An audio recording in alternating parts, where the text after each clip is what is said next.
chào các bạn, rất vui được gặp lại các bạn trong video ngày hôm nay. Thì hôm nay chúng ta sẽ cùng tìm hiểu cách để truy cập web SCADA từ xa trên thiết bị di động. Các bạn sẽ cần chuẩn bị thứ nhất là một cái hệ thống web SCADA. Về web SCADA các bạn sẽ có hai lựa chọn. Một là các bạn có thể cài hệ thống WinCC Runtime Unified.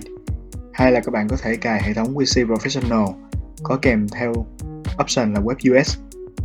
Tiếp theo thì các bạn sẽ cần một hệ thống Cinema RC đã cài đặt. Để cài đặt hệ thống này thì các bạn có thể xem lại những video trước đó của mình. Và cuối cùng là các bạn sẽ cần một thiết bị di động. Các bạn có thể dùng các thiết bị Android, iOS hay là tablet đều được. Trong ví dụ này, mình sẽ demo trên chiếc điện thoại Samsung của mình. Ok, chúng ta bắt đầu thôi. Đầu tiên các bạn cần truy cập vào hệ thống Cinema RC Server bằng tài khoản admin. Và sau đó thì các bạn sẽ khai báo một tài khoản dùng để đăng nhập vào thiết bị di động. Ở đây mình đã khai báo sẵn một tài khoản. Về cách khai báo tài khoản này, các bạn có thể xem lại những video trước đó của mình nhé. Sau khi có tài khoản này rồi, các bạn đăng nhập vào hệ thống thông qua tài khoản này.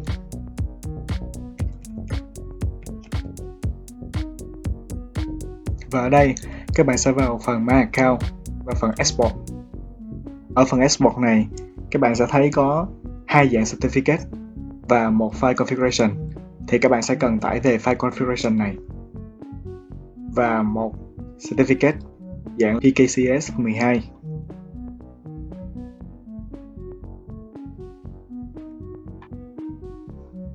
Các bạn sẽ có hai file. File thứ nhất là file DUI.ovpn. File này sẽ chứa các cấu hình của Cinema RC Server.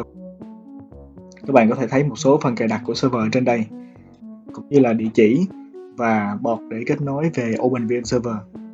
Ở phần dưới thì chúng ta sẽ có một cái phần của PKCS 12. Đây là phần certificate đã được encode.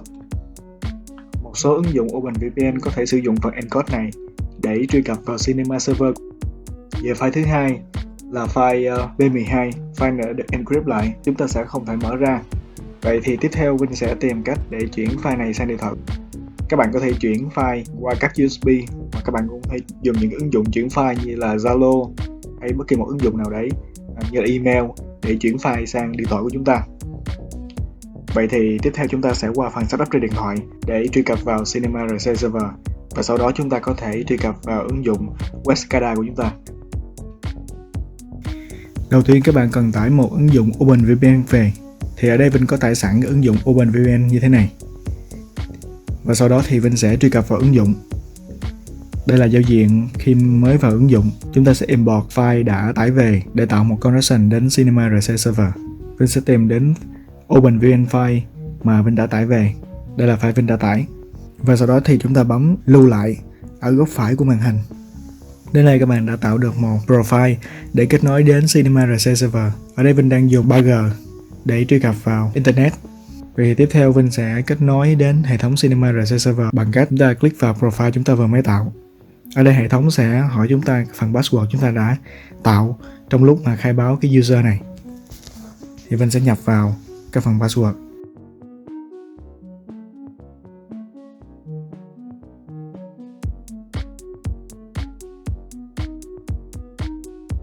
Và cuối cùng thì hệ thống chúng ta báo ra đã đăng nhập thành công. Các bạn sẽ thấy success.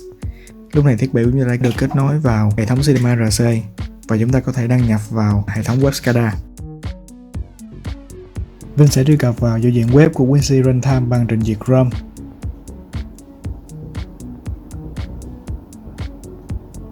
Vinh đã bookmark lại địa chỉ của máy chủ WinC Runtime để tiện truy cập. Như Vinh trình bày với các bạn trước đó, để có giao diện web này, các bạn cần cài đặt WinC Professional và thêm option Web US, hoặc là các bạn có thể cài một phiên bản SCADA khác gọi là WinC Unified. Thì các bạn có thể nhập user và password để truy cập vào hệ thống web này. Tùy thuộc vào user của bạn có quyền điều khiển thì các bạn có thể điều khiển hệ thống từ xa, hoặc là nếu user của các bạn chỉ có quyền xem thì các bạn chỉ có thể giám sát được hệ thống này. Và sau khi không truy cập nữa thì các bạn có thể thoát khỏi hệ thống bằng cách ngắt kết nối đến Cinema RC Server. Vậy là video ngày hôm nay của chúng ta chỉ đơn giản như vậy thôi. Với hệ thống Cinema RC Server này và một kết nối Internet đến thiết bị di động, các bạn có thể truy cập vào hệ thống web SCADA từ bất kỳ nơi đâu.